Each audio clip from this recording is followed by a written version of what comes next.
Friends, तो topic है शाम के वक्त उनके दिल की सोच। ठीक है, मुझे लगा कि चलो ये टॉपिक लेना चाहिए, that's why I am doing it.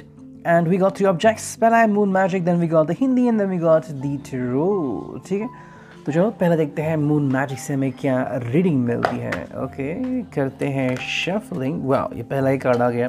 So let's just put it there and we go with some other cards as well. ठीक है, this is the second one and third one है। मेरे हिसाब से 3 ही बस हो गए, है ना। तो चलो देखो, पहला जो कार्ड है एज यू कैन सी, बहुत ही खूबसूरत सा समा यहाँ पे बिल्डअप हुआ है। As you can take a look at that. इसकी जो मीनिंग आ रही है कि भाई I flow towards my goal, I am strongly protected as I go.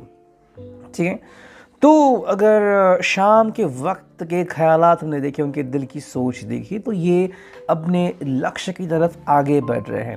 ठीक है, तो उनका लक्ष्य कोई भी हो सकता है, मे बी आपके रिश्ते हो सकती हैं, आपसे बातें करना हो सकता है, उनका पर्सनल कोई गोल हो सकता है, अगर जिम कर रहे हैं तो वो भी हो सकता है। तो ऐसी कई सारी बातें हैं जो वो सोच रहे हैं। किसी को अगर नेक्स्ट डे की प्लानिंग अभी करनी है तो वो भी हो सकता है, डिपेंडिंग ऑन दैट। कई बार क्या होता है कि हम बहुत नर्वस होते हैं। यहाँ पे जैसे हम ये कार्ड देख रहे हैं, it's about getting out of nervousness, मतलब नर्वस नहीं होना, ये बात हमें यहाँ पे दिख रही है। सो बहुत ही ईजी बात है। अगर आप दोनों की काफ़ी अच्छी बन रही हैं तो चीज़ें काफ़ी सही होने जा सकती हैं। ठीक है, एंड कहीं ना कहीं इस पर्सन को भी बिलीफ होने लगा है कि मैनिफेस्टेशन वर्क हो रहा है, या फिर डेस्टिनी जो है, यूनिवर्स उनको हेल्प कर रही है, और ये बात उनको काफ़ी पसंद है। तो अगर आपको इनसे कोई भी बात करनी है, आप कर सकते हैं, no problem at all. Next card है बहुत ही खूबसूरत सा एक कार्ड। ठीक है, सुहाना पल, and that's all about the new moon, यानी कि अमावस्या के बाद वाला जो एक दिन होता है, उस दिन के बाद जो शाम आती है, तब हम जो देखते हैं चांद, वो है the new moon. I accept renewal and delight in fresh stars. ठीक है, यानी कि ज़िंदगी में एक नई शुरुआत करना, एक नए सिरे से शुरुआत करना काफ़ी अच्छी बात होती है। हर किसी को ये बात जमती नहीं, हर किसी को ये बात पॉसिबल नहीं होती है, that is the most important thing. तो क्या है ना कि रिन्यूअल मतलब क्या, कि कभी कभी हमें अपने आप को सही तरीके से पेश करना होता है। ठीक है, कई सारे सेटबैक्स आते हैं, जैसे कि जॉब्स हो गए, या फिर हमारे बॉस क्या कहते हैं, या फिर कोवर्कर्स क्या कह रहे हैं। सिमिलरली अगर हेल्थ के इशू हैं या फिर फैमिली में कुछ हो रहा है, तो कहीं ना कहीं मन जो है वो बहुत तकलीफ़ में होता है। कभी कभी आपने भी देखा होगा कि मूवी देखने का मन नहीं करता, गाने सुनने का मन नहीं करता, बाहर जाने का मन नहीं करता, तो क्या करे। तो ऐसे में जो बहुत ज़रूरी बात है, जैसे कि अमावस्या के बाद वाला ये कार्ड, न्यू मून, यानी कि नई शुरुआत करनी है, तो हर एक के लिए पॉसिबल नहीं होता, लेकिन जो ये करना चाहते हैं, बहुत सारी हिम्मत की ज़रूरत होती है यहाँ पे। एंड जो थर्ड कार्ड है, as you can take a look at that, बहुत ही खूबसूरत। It's all about the waxing crescent too. I accept that here now is exactly where I am, and that is a place of profound learning. हम जहाँ पे होते हैं, क्यों होते हैं, जैसे कि मान लो कोई किसी कंपनी में है, या फिर यू आर विद समबडी, क्यों, कोई तो वजह होगी। अगर आप इस वजह को एक्सेप्ट करते हो तो बहुत अच्छी बात होती है। काफ़ी लोग इस बात से नाराज़ होते हैं कि हम बात ही नहीं कर पाते, मिल नहीं पाते, बहुत दूर है, हो गया, लेकिन फ़िलहाल तो आप कम्युनिकेट तो कर सकते हो ना किसी न किसी तरीके से। ऐसे कई सारे लोग हैं जो मिल नहीं सकते, बात नहीं कर सकते। In fact there are so many singles और so many divorce people who don't know what is going to happen in their future. इससे तो बढ़िया है कि कोई ना कोई तो है आपके सामने, चाहे मिल ना सके लेकिन बात तो कर सकते हैं, तो कुछ तो मिल रहा है आपको जो काफ़ी सही हो सकता है। ठीक है, अब देखते हैं हिंदी ओरेकल से हमें क्या रीडिंग मिलती है। चलो करते हैं shuffling, and here we go. चुनते हैं कुछ card. Michael, 1 2, Gabriel 2 3, and final एक कार्ड चुनते हैं, बस हो गया। ठीक है, now let's take a look at that. I hope you could see. पहला जो कार्ड है यहाँ पे, थेफ्ट, यानी कि चोरी होना। अब थेफ्ट क्या है, इसके लिए हमें देखना होगा नेक्स्ट कार्ड, जो कि है रेवलेशन, यानी कि प्रगटीकरण। बहुत ही सही बात है। ठीक है, थेफ्ट भी है, रेवलेशन भी है। मतलब देखो, कहीं ना कहीं लग रहा है कि अगर इस पर्सन के ज़िंदगी में कोई अगर समस्या आ रही है, ठीक है, अचानक भी प्रॉब्लम्स आते हैं, कहीं ना कहीं से भी आते हैं, गाड़ी बंद पड़ जाती है, या फिर अचानक से बॉस को फ़ोन आता है कि आपको ये प्रोजेक्ट सबमिट करना है, डेडलाइन कम की जाती है वगैरह, ऐसे कोई भी इशू हो सकता है। लेकिन उसके साथ साथ अचानक से आपको राहत भी मिलती है, कोई एंजल आता है, आपको फरिश्ता के आपको हेल्प करता है, somebody you know one of your friend would be there or your lover says don't worry I'm there with you okay। तो ऐसी कोई बात यहाँ पे हो रही है। मेरे हिसाब से देखो इस पर्सन ने अपनी ज़िंदगी में बहुत सारी चीज़ें ऐसी देखी हैं जहाँ पे किसी चीज़ के ऊपर इसका स्पेसिफिकली कंट्रोल नहीं है। This person is beyond control, लेकिन फिर भी कुछ चीज़ें ऐसी हो रही हैं कि इसको राहत की सांस मिल रही है। That is wonderful thing. तो कहीं ना कहीं इस पर्सन की ज़िंदगी में चीज़ें तो ऐसी हो रही है जहाँ पे इसको तकलीफ़ तो हो रही है, लेकिन साथ में कहीं ना कहीं आशा भी है कि चीज़ें सही हो जाएंगी। ऐसे हालत में मेरे हिसाब से अगर आप इनका साथ निभा रहे हो तो काफ़ी सही बात है। You have to do that every now and then, बार बार करो, इनका साथ दो तो काफ़ी अच्छा रहेगा। मोटिवेटेड यानी कि प्रेरणा देना, बहुत ही सही बात। दिस पर्सन कीप्स मोटिवेटेड, लेकिन उसके लिए बहुत ज़रूरत है सेंसिटिव रहना, सेंसिबल रहना, ठीक है। मेरे हिसाब से इस पर्सन को रिलेशनशिप में किसी भी तरह की कोई भी जल्दबाजी नहीं करनी है। ना ही ये पर्सन चाहता है कि आप इसको बार बार सलाह दो कि तुम्हें क्या करना होगा, मेरे हिसाब से तुम ये करो। अगर इस पर्सन को अपना दिमाग है और दिल भी है तो ये इन दोनों का इस्तेमाल करके खुद के लिए क्या सही या गलत है इसका फैसला कर सकता है, ठीक है। तो आपको इनको एज अ बेबी ट्रीट नहीं करना है कि I am going to take care of you, क्योंकि फिर जब ब्रेकअप होता है तो फिर इस बेबी का टेक केयर कौन करेगा। So that is very important कि आपको इनको मोटिवेटेड रखना है। अगर आप चाहते हो तो आप खुद भी इनसे बहुत कुछ सीख सकते हो या फिर इनके साथ मोटिवेशन के टिप्स भी शेयर कर सकते हो।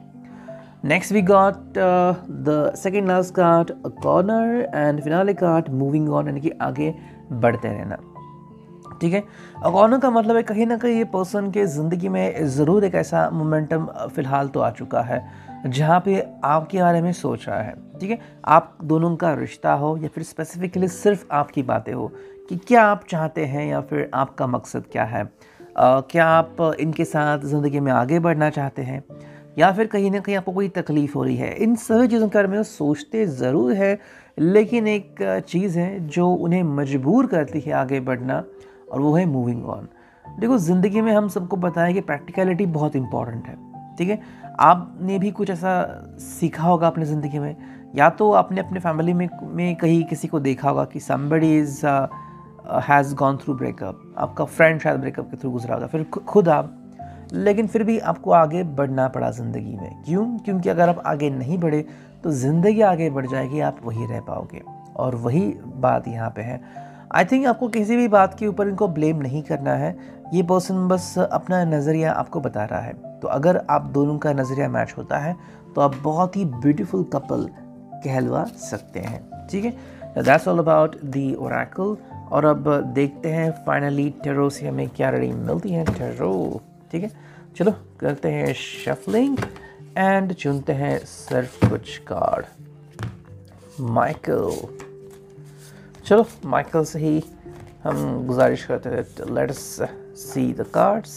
ओके, चलो 5 कार्ड आ गए हैं, देखते हैं अब क्या आती है reading. Okay, I hope you could see that. पहला जो कार्ड है वो है 8 of wands. That's a wonderful card to have, as you can take a look at that. बहुत ही खूबसूरत सा एक कार्ड है। 8 of Wands is all about too much going on, stress caused by many positive opportunities, okay, and the ability to multitask, business travel। बहुत ही खूबसूरत card. देखो 8 of Wands यानी कि फायर साइन आ गया, एरीज, लियो, सैज। कभी कभी क्या होता है ना कि बहुत सारी चीज़ें एक साथ हो सकती है। अब अगर हम इनकी बात करें तो मे बी इन्होंने बहुत सारे प्लान्स बनाए हैं, और अगर मान लो ये सभी प्लान्स अगर वर्कआउट कर रहे हैं तो जनरली हम क्या सोचते हैं, प्लान ए बी सी कोई तो वर्क करेगा, अगर ए नहीं वर्क हुआ तो बी वर्क करेगा। यहाँ पे अगर ये सब हो रहा है, कंपनी में सही चल रहा है, आपके साथ सही चल रहा है, so this person is like what to do now, ये कहीं ना कहीं इनकी ज़िंदगी में हो रहा है। आई थिंक ये पर्सन बहुत पैशनेट है, आप ये कह सकते हैं। This person is trying to meet you, आपसे मिलना चाहते हैं, ठीक है। आई थिंक इस पर्सन को आपसे मिलना and hugs and kisses, give and take करना काफ़ी अच्छा लगता है। इसको आपके साथ रोमांस करना, फ्लर्ट करना भी काफ़ी पसंद हो सकता है, ठीक है। हालांकि इस पर्सन को तब गुस्सा आ सकता है जब आप कमिटमेंट के बारे में इनसे पूछते हो। जनरली मेरे हिसाब से ये पर्सन खुद को कमिटेड ही मान रहा है, ठीक है, बिकॉज विदाउट कमिटमेंट ये आपके साथ आगे बढ़ने को रेडी ही नहीं होगा। क्योंकि जो फायर साइन है, कुछ ऐसे भी लोग होते हैं जिनके हिसाब से पैशन तभी आती है जब आप कमिटेड हो, ठीक है। तो वो एक बात है जो आपको ध्यान में रखनी है। सेकेंड जो कार्ड है वो है the magician. Magic is alive in your life. बहुत ही खूबसूरत कार्ड। अब मैजिशियन का मतलब देखो, ये पर्सन चाहता है कुछ चीज़ें करना जो आपको और ज़्यादा अनुभव दे दे। ठीक है, कभी कभी लाइफ बोरिंग सी लगती है, सो इस पर्सन के हिसाब से भाई कुछ ऐसी चीज़ें की जा सकती हैं जहाँ पे बोरियत हट सकती है। तो अब क्या ये पर्सन ऐसी चीज़ें करेगा या फिर नहीं करेगा, वो डिपेंड होता है। कहीं ना कहीं आपके साथ इनकी ज़्यादा ही अपेक्षाएं बढ़ रही हैं। ठीक है, और इनके हिसाब से आप कुछ मतलब maybe you are very attractive, लेकिन अगर आप नंबर 10 पे हो और आपसे अगर नंबर 100 की डिमांड की जाए तो कैसे होगा, ये कहीं ना कहीं यहाँ पे हो रहा है। ठीक है, मेरे हिसाब से आपसे बहुत ज़्यादा एक्सपेक्टेशंस की जा रही है एंड ये एक्सपेक्टेशंस आप झेल नहीं पाओगे। That is the main reason. अगर ऐसा आपने महसूस किया है पहले भी कि ये पर्सन आपसे ही बहुत कुछ एक्सपेक्ट कर रहा है और आपको कह रहा है कि you are going to do that, मुझे पता है तुम करोगे ही, देखो इस बात से कोई फ़र्क नहीं पड़ता, because at the end of the day what matters is अगर आप दोनों खुश हैं तो चीज़ें सही हैं। दोनों में से सिर्फ कोई एक खुश है तो आप उसे खुशी नहीं कह सकते। ठीक है, इस बात को आपको समझना होगा। थर्ड जो कार्ड है वो है 5 of swords. As you can see, जिसके बारे में बात कर रहा था, एन अनवाइज चॉइस। कई बार हम एक छोटी सी गलती कर बैठते हैं, सिर्फ किसी की खुशी के लिए हम वो रास्ता अपनाते हैं जो दुख भरा हो सकता है। वही यहाँ पे हमें देखने को मिल रहा है। अगर यहाँ पे मानो आप खुश नहीं हो लेकिन आप सिर्फ उनके लिए हाँ कह रहे हो, या फिर ये खुश नहीं हो और आपके लिए हाँ कह रहे हैं, तो इससे किसी को भी खुशी नहीं मिलेगी। At the end of the day आपको भी लगेगा भाई यहाँ पे कहीं ना कहीं कोई बात मिसिंग है, तो ये बात यहाँ पे नहीं होनी चाहिए। जेमिनी, लिब्रा, एक्वेरियस, जो भी इस रिलेशनशिप में होगा या फिर जो भी सिचुएशन में होगा, वो पर्सन बहुत ही बातूनी होगा, उसको एक्सप्रेस करना बहुत ही अच्छा लगता होगा एंड मोर इम्पॉर्टेंटली ये पर्सन मूफर्ट होगा। ठीक है, तो अगर आप किसी मूफर्ट पर्सन को जानते हो तो ये पर्सन आज ना कल तो कम से कम ये बोल ही देगा जो चीज़ उसको बहुत तकलीफ दे रही है, और तब अगर सुन के आपको तकलीफ होने वाली तो उससे पहले आज ही उनसे बात करो।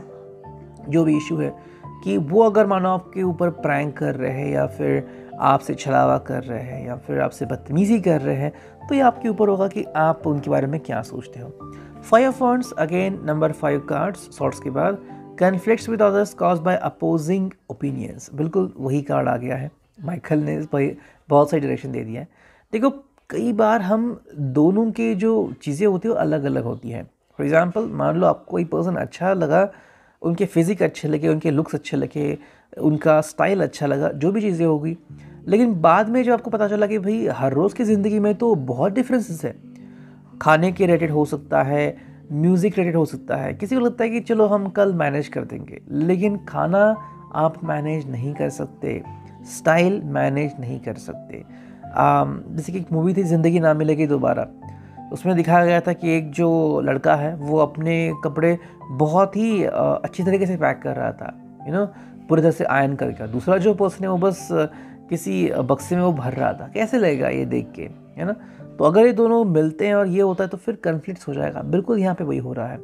कहीं ना कहीं जहाँ पे आप दोनों के ओपिनियंस अभी डिस्टर्बिंग हो रहे हैं, जैसे कि मान लो ये पर्सन अगर अपने इच्छाओं के पीछे भाग रहा है कि मुझे और पढ़ना है या फिर मुझे अपनी प्लेस तैयार करनी है, इसलिए मैं ज़रा ध्यान दे रहा हूँ अपनी कंपनी, आपकी तरफ कम ध्यान दे रहा हूँ, तो ये और आपके बीच में कन्फ्लिक्ट आ सकता है या फिर आ चुका है। एंड जो फिनाले कार्ड है वो है king of swords. As you can see, तो ये आ गया है किंग ऑफ स्वॉर्ड्स। और इससे हमें क्या समझने को मिल रहा है? Fair minded person, public speaking, communicate clearly. ये पर्सन कुछ चीज़ें क्लियरली भी बोल सकता है, लेकिन यहाँ पे एक वर्ड दिया है अनइमोशनल रिलेशनशिप और बीइंग इमोशनली अनअवेलेबल। ये बात यहाँ पे हो रही है। ठीक है, जैसे कि हमने रीडिंग में देखा एंड पहले 4 कार्ड्स हमने देखे हैं बहुत अच्छे तरीके से। कहीं ना कहीं आई थिंक शुरुआत तो काफ़ी अच्छी रही होगी, आपको भी काफ़ी अच्छा लगा ये पर्सन, इसको भी आप अच्छे लगे, लेकिन अब जब कि आप ज़िंदगी में आगे बढ़ रहे हो तो प्रॉब्लम यह आ रही है कि ये पर्सन आपके लिए एक्सक्लूसिवली इमोशनली अनअवेलेबल है। यूँ हो गया कि कोई अगर आपका बहुत अच्छा साथी है तो आपसे तो बहुत अच्छी बातें कर रहा है और आप भी उससे कुछ सीख रहे हो, लेकिन अचानक से उसने अभी आपसे मानो रिश्ता ही तोड़ दिया है। आज भी आपके फ्रेंड लिस्ट में है, आपको मैसेज भी आते हैं, लेकिन वो मैसेज फॉरवर्डेड होते हैं, लेकिन अगर आप बात करना चाहते हो तो बात नहीं हो पाती। क्यों? क्योंकि ये बिजी है। सेम बात है यहाँ पे हो रही है। तो अगर आप एज अ कपल देख रहे हो तो कहीं ना कहीं कोई बात मिसिंग चल रही है। दिस पर्सन कुड से कि yes I am in relationship, लेकिन क्या आप दोनों साथ एक दूसरे को समय देते हो? नहीं। क्या बात करने की कोशिश करते हो? नहीं। तो फिर क्या मिसिंग है? कम्युनिकेशन वो है यहाँ पे। शायद ही कोई फेस है, डिपेंडिंग ऑन मे बी इस पर्सन को थोड़ा समय चाहिए अपने आप को हील करने के लिए, या फिर किसी बात को लेके पर्सन परेशान है और आपको परेशानी में देख नहीं सकता। लेकिन मानो इस पर्सन ने 2 महीने आपसे बात नहीं की, 2 साल बात नहीं की, वो 2 साल का हिसाब आपको कौन देगा? तब बात है। That is why you can not blame this person, क्योंकि इस एनर्जी में है। अगर आप इस एनर्जी में नहीं हो और आपको मूव ऑन होना है तो ये आपका डिसीजन होगा। It ready? I hope it will resonate.